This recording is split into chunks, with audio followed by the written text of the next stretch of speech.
Good evening. My name is Angelo Segrillo. I'm a professor of Russian history at the University of São Paulo. I thank the Center for Asian Studies, Laboratório de Estudos da Ásia of the University of São Paulo, for the invitation to have the book launch of the translation of my three most important books into English here. This talk will be recorded and will feature at the discussion on the 30th anniversary of the fall of the Soviet Union at the University of São Paulo. Actually, these three books were put out last year. The book launch was scheduled for March 2020, but was canceled due to the outbreak of the COVID-19 pandemic. So only now are we having the official book launch in this online format. I will start my PowerPoint presentation, and then we are going to start talking about the book.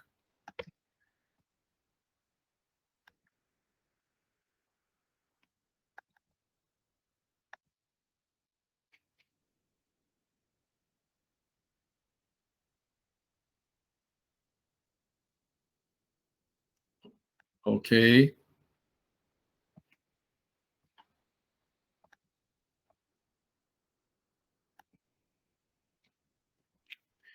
So the title of the three books are on the slide, are displayed on the slide here. And the three books, besides the print edition, there's also an online edition that's freely available to anybody. And here we have the links to the three online editions. So the titles of the three books are The Decline of the Soviet Union, an analysis of the causes. Russia, Europe or Asia is the second book. And the third book is Karl Marx's Capital, volumes 1, 2, 3, Abridged. So anybody who wants to read these books can just go to these links, and the text is freely available. I'm going to talk initially about the second and third books. I'll talk about them briefly, and then I'll talk a little more about the first book, which has to do with the theme of the discussion at the University of São Paulo, the 30th anniversary of the fall of the Soviet Union. So the first book, I will start with the third one, Karl Marx's Capital, volumes 1, 2, 3, Abridged. As the title indicates, this is an abridgment of the three volumes of Capital by Karl Marx. As you know, Karl Marx is studied all over the world. Many people discuss Capital, but very few people have actually read Capital. And when they say they have read Capital, usually they have read only the first volume of Capital. But Capital is made up of three volumes. And they are big volumes. You know, the total of the three volumes, the volumes 1, 2, and 3, they total about 4,500,000 computer characters. So few people dare to read all three volumes. So in order to facilitate this task, I abridged the 4,500,000 characters of the three volumes into a one volume of fewer than 1 million characters. So I hope this will make the reading a little easier for people who want to get acquainted with the ideas of Marx on these three capitals, and they can read in a volume that's much smaller, and the language is also facilitated. So I hope it's useful for people to get acquainted with firsthand with Marx's work. The second book has a long title.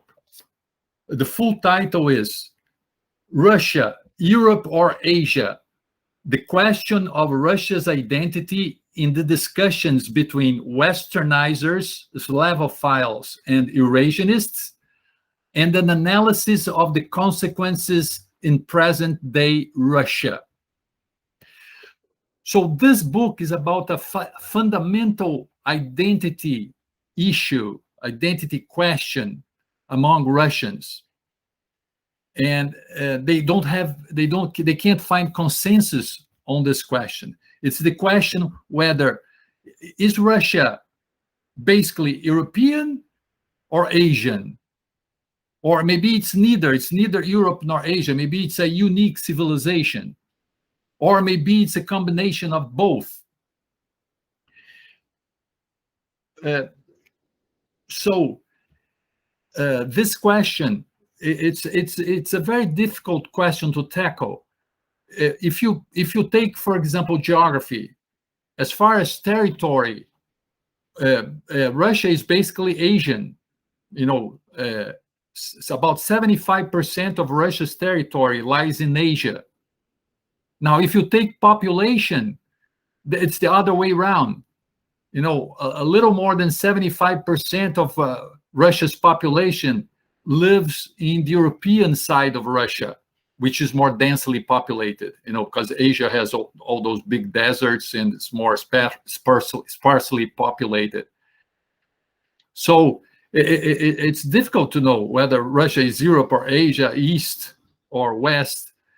And in Russia itself, there is no consensus about that. Historically, there arose three main schools of thought on this question. Westernism, Slavophilism, and Eurasianism. Westernizers are those who think, like Peter the Great, the first Westernizer, the first grand Westernizer, that Russians are basically European, and Russia should follow the path of the development of the West. It should not try to reinvent the wheel. Slavophiles are those who think that Russia is neither Europe nor Asia. It's a unique civilization, and therefore it should follow her own path, not imitate Europe or Asia. And Eurasianists are those who think that the strength of Russia is exactly the combination of the European Slavic element with the Asian Turco-Mongol element. It's exactly this mix, this combination of the European element and the Asian element that forms the strength of Russia. In the book, I describe in details the formation of these three schools of thought, and I also analyze the consequence today, especially as far as Russian foreign policy is concerned. I especially analyze the cases of Yeltsin and Putin, so I can have a challenge questions for you. For example, is Putin a Westernizer, a Slavophile, or a Eurasianist? I tackle this question in the book, which is a very complicated question, and there is no consensus about this question among specialists. So this book, there is a Russian political science that said that this book is probably the most detailed Western account of the formation of the three Russian schools of thought: Westernism, Slavophilism, and Eurasianism as a whole. Yuri Kargunyuk. And I believe it may be so. There are some books that are very good, excellent, some chefs-d'oeuvre about about each school individually. There is the chef-d'oeuvre by Andrzej Walik, the Slavophile controversy about Slavophilism.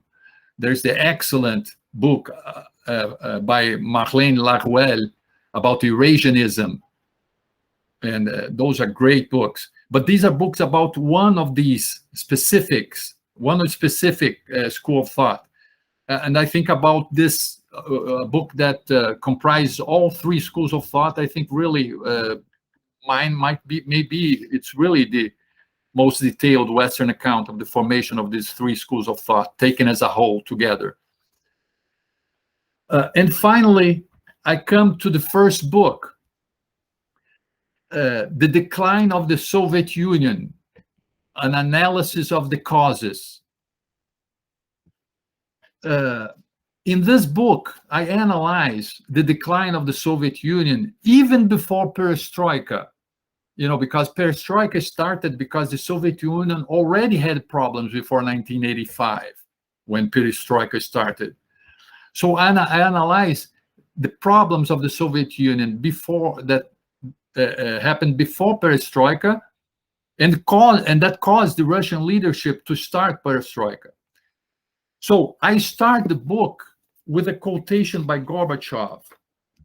At the beginning of perestroika, Gorbachev wrote a book, Perestroika, New Words, New Ideas for My Country and the World.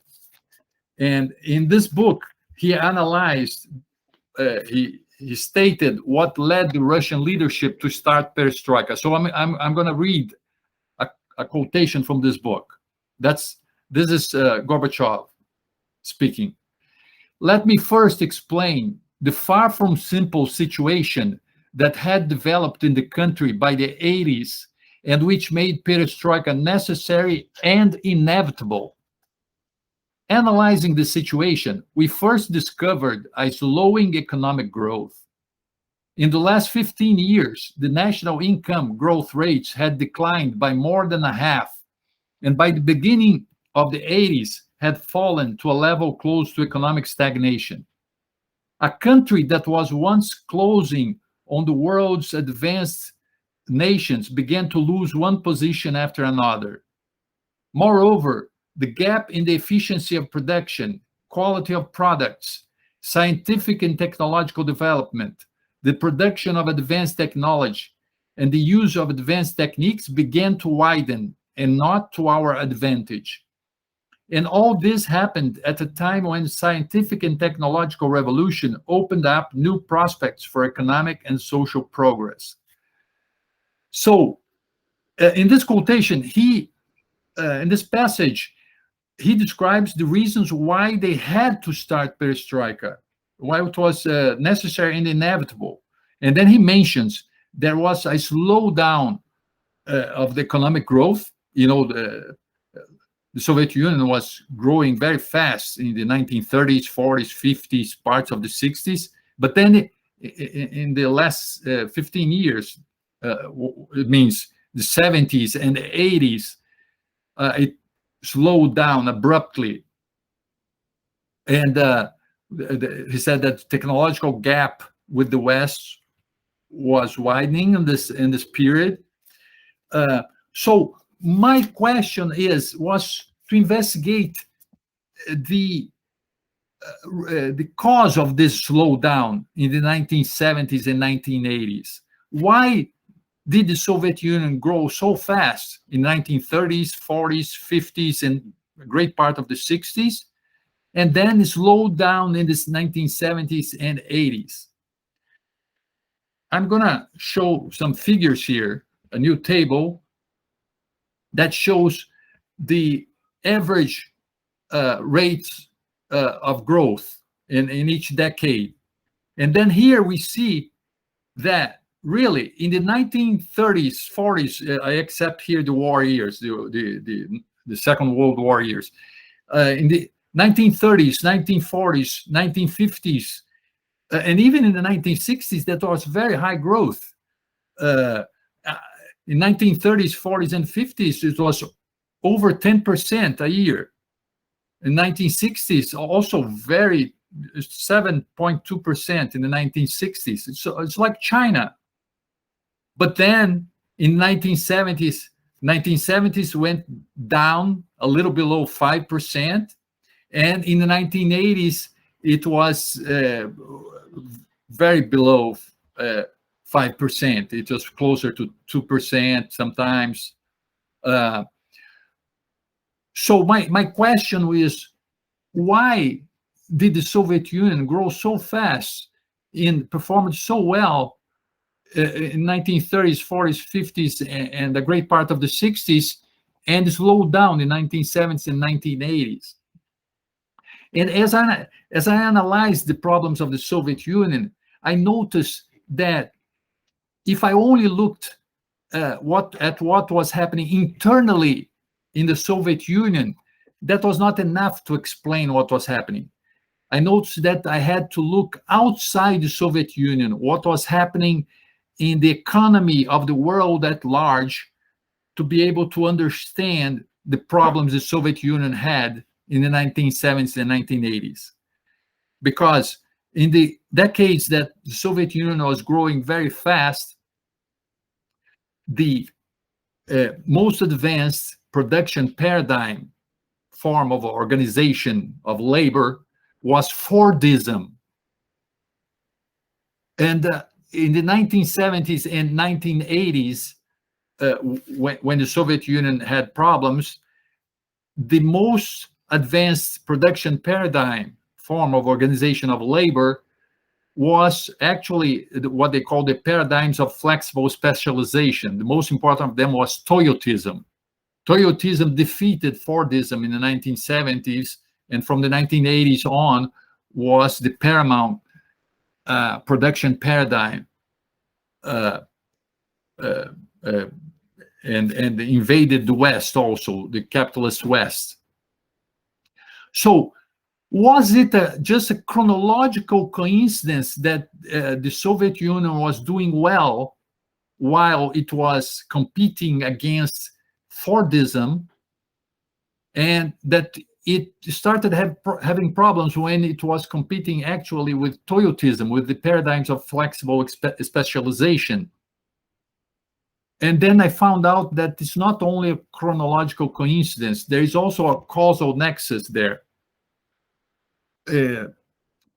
When we see the principles of Fordism, we notice that Fordism, for us to understand what is Fordism, what is Toyotism, and the paradigms of flexible specialization in general, and also the Soviet system. When we look at Fordism, the principles of Fordism are, first, it's a rigid paradigm. It's rigid, inflexible, because it's based on its standardization. The more you produce of one and the same model, the cheaper the marginal units produced will be. Economies of scale. The more you produce of the same product, the cheaper the marginal units produced are going to be. So it creates economies of scale. But then it has to be standardized.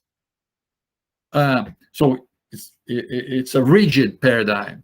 And it's based, Fordism is also based on vertical flows of command and information, top-down flows of information and command. You know, the management decides to speed up the rhythm of production. It just has to speed up the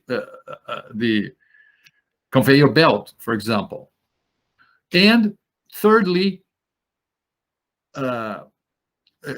Fordism emphasizes quantity, emphasizes economies of scales, quantity, big quantities to make production cheaper.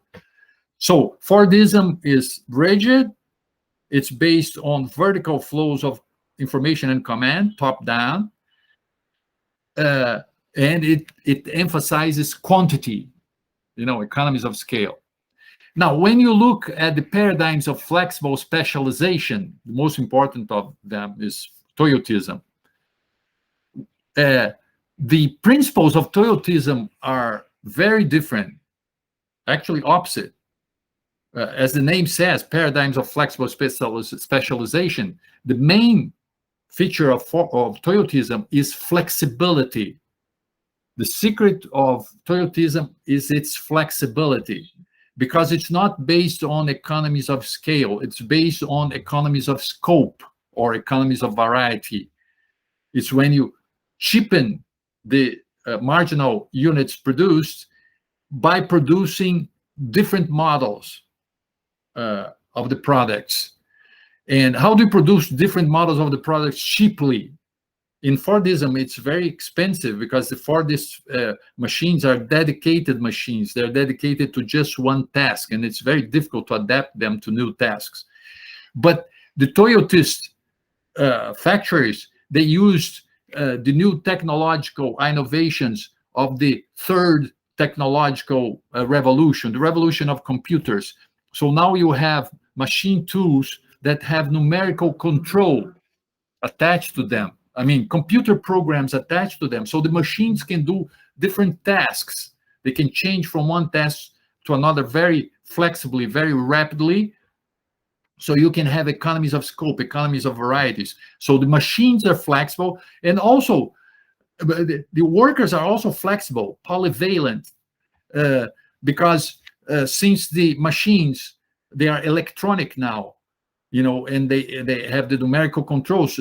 So they are run by computer programs. The worker does not have to activate the machine at each individual operation like before in the electrical machines of Fordism in 1930s, 40s, 50s. So the machines they practically run by themselves, and the workers just have to supervise them. If there is any problem, then they intervene. So one worker can supervise different machines of different types. So everything is very flexible and can change very quickly. So the first main characteristic of Toyotism is flexibility. And Toyotism also has more horizontal flows of information and command.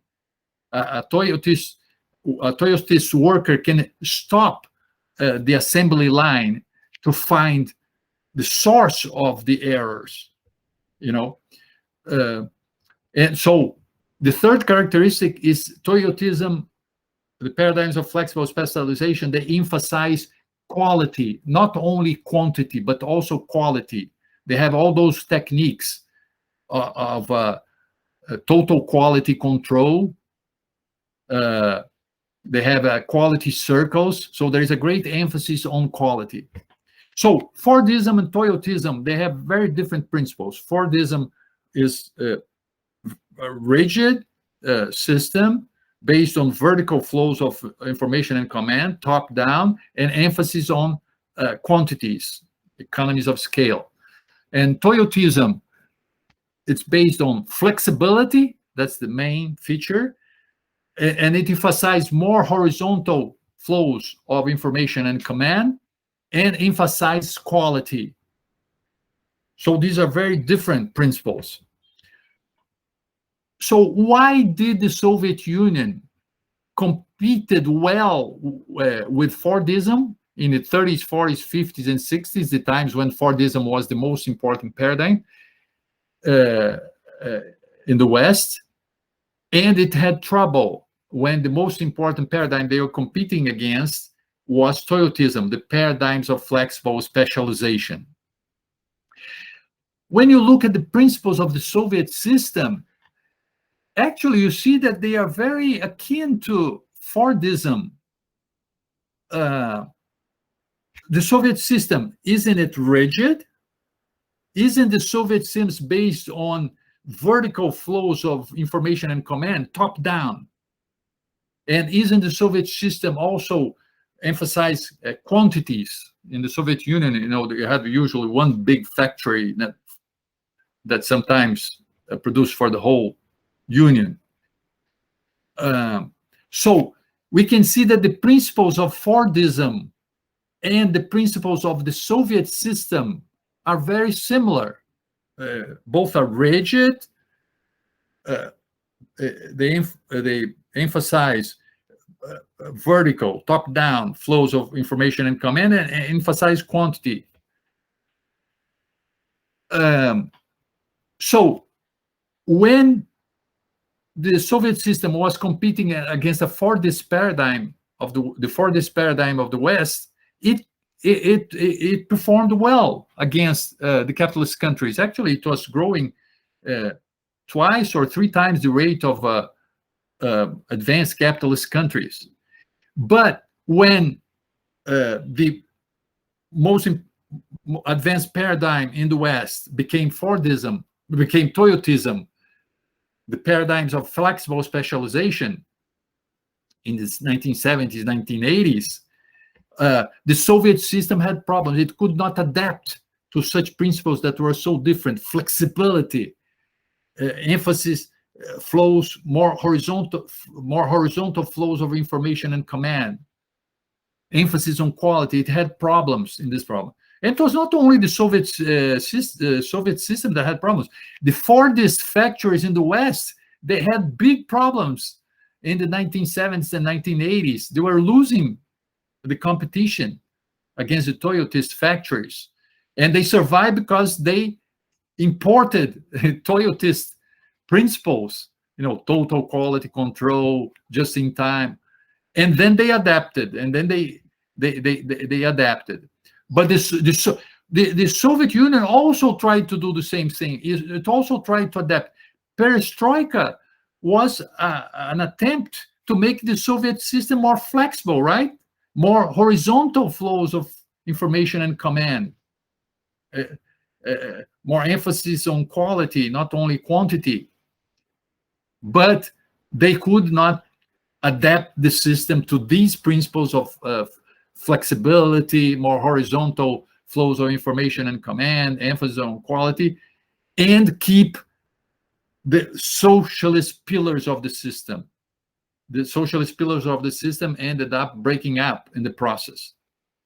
So the gist of my book is to draw attention to the fact that the roots of the decline of this economic decline of the Soviet Union before Perestroika, which, as we saw, was on the radar of the Soviet leaders at the very beginning, as what led them, that slowdown was what led them to start Perestroika, to hopefully fix this slowdown and resume growth. These problems that were on the radar of the Soviet leaders to start cannot be understood if you only look internally at what was happening in the Soviet Union. You had to conjugate this with what was happening in the world, this change of paradigm from Fordism to Toyotism, because the Soviet Union was actually not an autarky in the world. It didn't live by itself. Since the very beginning, the Soviet Union was in constant competition with the West, with the advanced capitalist countries, to catch up and overtake the advanced socialist country, the advanced capitalist countries. So it could not grow at the rates that it was growing in 1970s and 1980s. If it wanted to catch up and overtake the West, which was at the basis of the Soviet behavior, it had to recover the high rates of growth it was having before. So that's the main idea of my book. And just a last word, I don't want to push some sort of economism here, an economist, completely economist view. There were many problems in the Soviet Union in different fields, and I analyze them in the books, other sorts of problems. But I think this special problem, that the problem of the slowdown of the economic slowdown of the Soviet Union cannot be comprehended if we only look at what was happening internally in the Soviet Union, but rather that we have to look what was happening in the world at the same time, in the global economy. I think this is important. We have to see the other factors also conjugated with these economic factors to have a complete explanation for the decline and the fall of the Soviet Union. So I think, again, the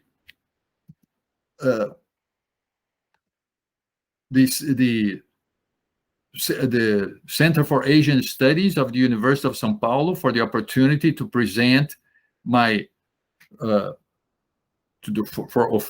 the official book launch of the 3 books. And I invite everybody to the official book launch and discussion, and whoever wants to read the books can either read the print version or access the links to the books. Thank you very much.